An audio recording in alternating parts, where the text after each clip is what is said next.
अस्सलाम वालेकुम वरहमतुल्लाहि वबरकातुहू। कैसे हैं व्यूअर्स आप सब लोग। उम्मीद है इंशाअल्लाह ताला आप सब लोग खैरियत से होंगे और अपनी लाइफ को एंजॉय कर रहे होंगे। तो आज की वीडियो शुरू करते हैं। शुरू अल्लाह ताला के बबरकत नाम से जो हम सब का खालिक और मालिक है, और लाखों करोड़ों दरूद व सलाम नबी पाक हज़रत मोहम्मद मुस्तफ़ा सल्लल्लाहु अलैहि वसल्लम की ज़ात अक़दस पर और उनकी आल पर। आज की वीडियो का मकसद आपको कुछ थोड़ी सी इन्फॉर्मेशन आपको देना था कि हमें आमतौर पर बहुत से स्टूडेंट्स को मुझे वो कमेंट्स भी करते हैं कि हमें ग्लॉसी शीट्स अवेलेबल नहीं है। हमें या तो ऑनलाइन परचेज़ करनी पड़ती हैं या बहुत दूर स्टेशनर्स के पास जाना पड़ता है, उर्दू बाज़ार वगैरह। तो मैं आपको थोड़ा सा ये तरीका बताने चाह रही थी कि हम घर पर ग्लॉसी शीट्स जो प्रैक्टिस करने के लिए, कैलीग्राफी की प्रैक्टिस करने के लिए हम यूज़ करते हैं, उनको हम घर पे कैसे बना सकते हैं। तो चलिए शुरू करते हैं आज की वीडियो। और उसके लिए भी कुछ चीज़ें आपको दरकार होंगी, बाज़ार से आपको वो परचेज़ करनी होंगी। एक बाइंडर मिलता है बाज़ार से, एक्रेलिक बाइंडर। ये जो हमारे गली मोहल्लों में पेंट शॉप्स होती हैं वहाँ से आसानी से मिल जाता है। उसको आपने ये कहना है कि हमें एक्रेलिक बाइंडर दे दें, तो वो प्लास्टिक की पोटली में होता है, जैसे आमतौर पे पैकिंग की जाती है, लोकल पैकिंग होती है, उस तरह से वो पैक होया होता है। मुख्तलिफ ब्रांड्स के भी होते हैं और सादी सी एक पॉलीथीन बैग में भी अवेलेबल होते हैं। हाफ़ केजी और फुल केजी में भी अवेलेबल होते हैं। आपको वो चाहिए होगा। अगर आप हाफ़ केजी का पैकेट भी ले आते हैं घर पे तो बहुत लंबा अरसा वो चल सकता है। यूजुअली जो है उसका बेसिकली मकसद जो होता है वो कैनवस की प्रिपरेशन होता है, वो कैनवस के ऊपर यूज़ होता है। जैसे कि मैं अपनी बहुत सारी वीडियोस में आपको वो एक्रेलिक बाइंडर दिखा चुकी हूँ, जिसको मैं D18 बोलती हूँ, कि वो आपने 3 कोटिंग करनी होती है कैनवस के ऊपर उसको प्रिपेयर करने के लिए। मेरी बहुत सी वीडियोस में वो मौजूद है, क्योंकि मैं अपने कैनवस खुद घर पे बनाती हूँ पेंटिंग करने के लिए। तो उन कैनवस को तैयार करने के लिए वो बाइंडर या जो D18 लगाया जाता है उसी को हम यूज़ करेंगे आज। और अपनी शीट्स, आम तौर पे ये जो हमें शीट्स अवेलेबल होती हैं बाज़ार से आसानी से मिल जाती है, ये जो पेपर होता है, इसको हम ग्लॉसी शीट घर पे कैसे बनाएं। और दूसरे नंबर पे ये खाकी कागज़ आम मिल जाता है दुकानों से, स्टेशनर से, तो ये बहुत जल्दी अवेलेबल हो जाता है। तो इसको हम जो है इसको भी घर पे ग्लॉसी शीट के तौर पे कैसे हम इस्तेमाल कर सकते हैं, कैसे हम इसको प्रिपेयर कर सकते हैं।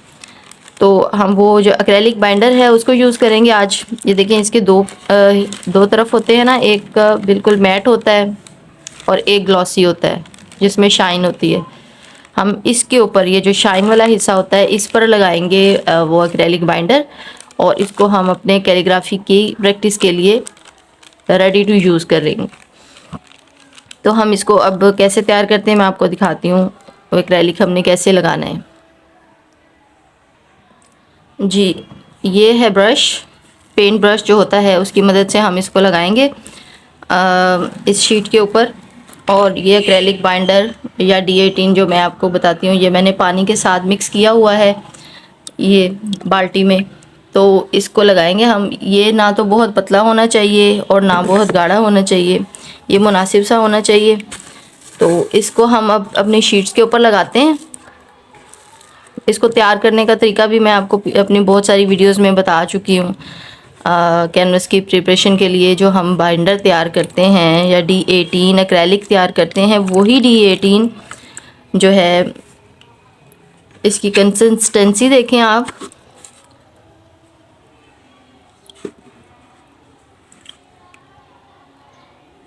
मतलब अगर हाफ़ केजी आप लेते हैं पैकेट तो उसमें 2 से ढाई या पौने 3 गिलास पानी होंगे। उसको डाल के मिक्स करते हैं, किसी स्पेयर बाल्टी में वगैरह में मिक्स कर लें, तो ये बहुत लंबा अरसा चलेंगे। तो चलिए इसको तैयार करते हैं और फिर इसका रिज़ल्ट भी देखेंगे हम कि ये हमारी राइटिंग के लिए कितना परफेक्ट बन गया। और इसको तैयार करने का ग्लॉसी शीट घर पे बनाने के और भी मुख्तलिफ़ तरीके हैं, जिनमें अंडे को यूज़ करके भी हम बनाते हैं, जिनमें हम कॉर्नफ्लोर को यूज़ करके भी हम ग्लॉसी शीट्स बना सकते हैं।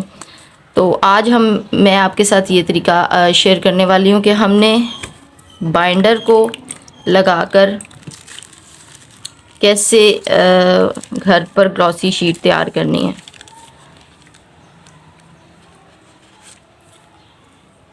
बिस्मिल्लाहिर्रहमानिर्रहीम। ये देखें, ब्रश के ऊपर ये लगाया,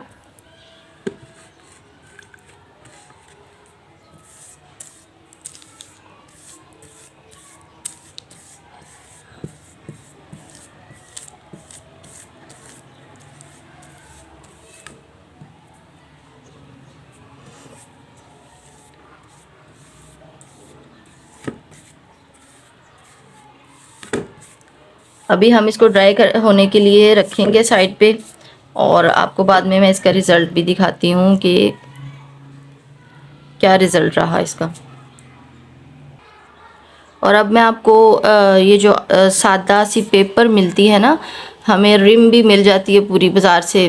तो अगर आप एक रिम ही पूरी ख़रीद लेते हैं, आई थिंक 500 या 600 तक मिल जाती है तो इन पेपर्स की, तो आप इनको भी घर पर ला के ख़ुद से ग्लॉसी शीट्स तैयार कर सकते हैं कैलीग्राफी की प्रिपरेशन के लिए। तो वो भी बहुत कन्वीनियंट होगा। एक ही बार आप काफ़ी सारी शीट्स बना लें। आप दूसरे तरीके भी इस्तेमाल कर सकते हैं इनको बनाने के लिए, जो मैं आपको आइंदा वीडियोस में आपके साथ वो तरीक़ाकार शेयर करूँगी इंशाल्लाह। अभी ये देखें, इस शीट पर भी मैंने ये जो पेपर होता है आमसा, इस पर भी मैंने लगा दिया। अभी इसको भी ड्राई होने के लिए रखते हैं और बाद में मैं आपको इसका भी रिज़ल्ट दिखाती हूँ कि क्या ये कितना परफेक्ट हुआ।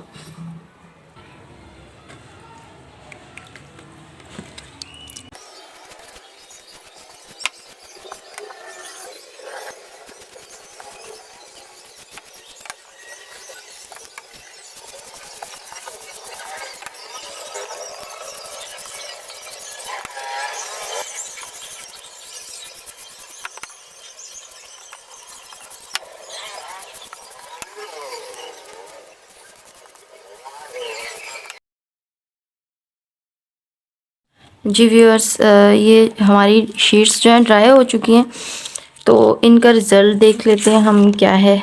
जो हमने इसके ऊपर एक्रेलिक बाइंडर लगाया था, ये मैट हिस्सा है हमारा, ये जो खाकी कागज़ मिलता है, और ये उसका वो हिस्सा जो शाइनी होता है, प्लेन हिस्सा, जिसके ऊपर हमने एक्रेलिक बाइंडर लगाया है। तो अभी इसका रिज़ल्ट देखते हैं।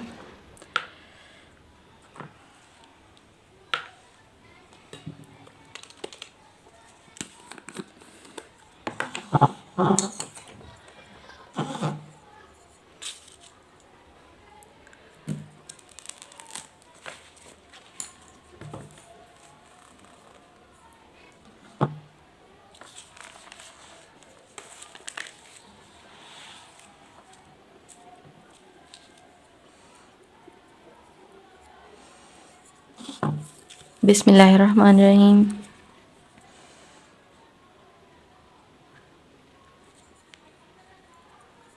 इसको थोड़ा मैं क्लोज़ करती हूँ।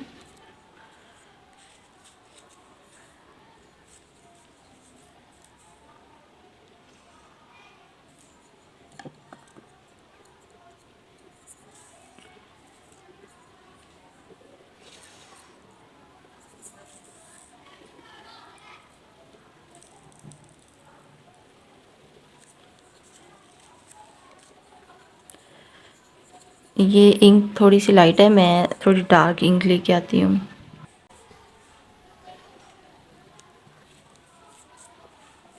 अभी देखें ये कितना स्मूथ चल रहा है कलम इसके ऊपर, माशाल्लाह से। ये बहुत ही अच्छा हमारा पेपर बन चुका है।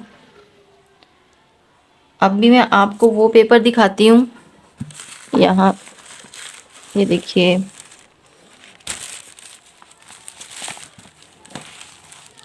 ये मेरे पास वो पेपर हैं जो मैंने प्रिपेयर नहीं किए थे, जिनके ऊपर हमने एक्रेलिक बाइंडर नहीं लगाया।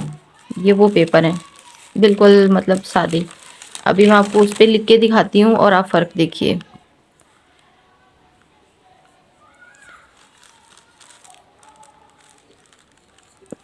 ये देखें इस पे इंक कैसे फैल रही है।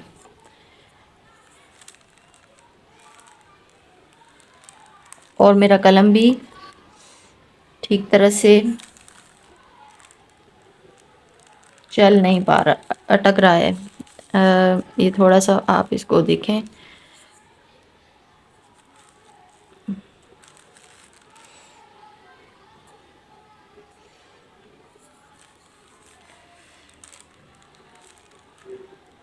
ये देखिए साइडों से इंक फैलती है इसकी।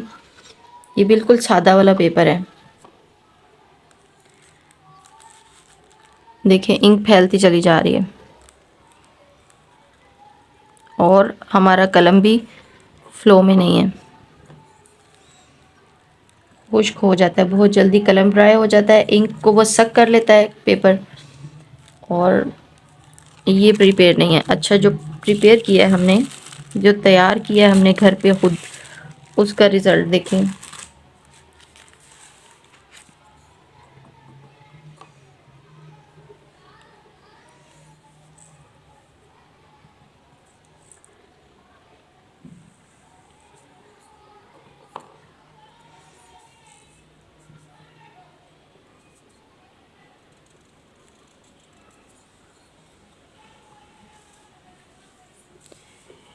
देखें क्या इसके ऊपर हमारी इंक फैल रही है। ये बिल्कुल अच्छे तरीके से चल रही है इंक और फैल भी नहीं रही। तो इस तरह से हम घर पे ख़ुद जो है अपने पेपर जो है ग्लॉसी पेपर तैयार कर सकते हैं। अभी दूसरा पेपर देखें जो हमने शीट दूसरी के इसके ऊपर लगाया था, इसका रिज़ल्ट देख लेते हैं।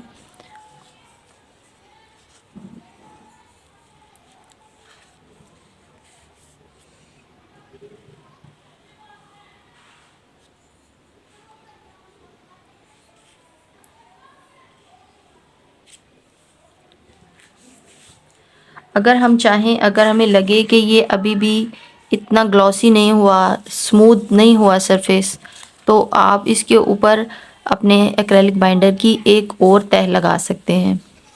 ठीक है, इसको अगर उर्दू ज़बान में हम बोलें तो इसको मुकहर करना कहते हैं। पेपर को या कागज़ को मुकहर करने का तरीका घर पर कैसे मुकहर किया जा सकता है। अब किसी चीज़ को दबा देना या उसको ख़त्म कर देना, मतलब उसकी जो एक एक्स्ट्रा उसकी जो एक क्वालिटी है उसको दबाना, ख़त्म करना या मारना। तो इसको हम क्या करते हैं कि इसकी जो मतलब सतह को अपने मुताबिक बनाने के लिए उसको ख़त्म किया हमने और अपने मुताबिक बना लिया, तो इसलिए इसको मुकहर करना कहते हैं। तो उम्मीद है आपको आज की वीडियो पसंद आई होगी और इससे कुछ नॉलेज भी मिला होगा आपको। अगर आपको वीडियो पसंद आई है और आपने इसको लाइक किया है, इससे कुछ फ़ायदा हासिल किया है, तो आप वीडियो को लाइक कर दें, चैनल को सब्सक्राइब कर दें और इसको शेयर भी करें ताकि दूसरे लोग भी इससे कुछ फ़ायदा हासिल कर सकें। और दुआ में याद रखिएगा। नेक्स्ट वीडियो तक के लिए इजाज़त दीजिए और इंशाल्लाह अगली वीडियोस में आपको और भी तरीके मैं बताऊंगी जिससे आप कागज़ को मुकहर कर सकते हैं, घर पे ग्लॉसी शीट बना सकते हैं अपनी प्रैक्टिस के लिए इंशाल्लाह ताला। फिर अल्लाह हाफिज़।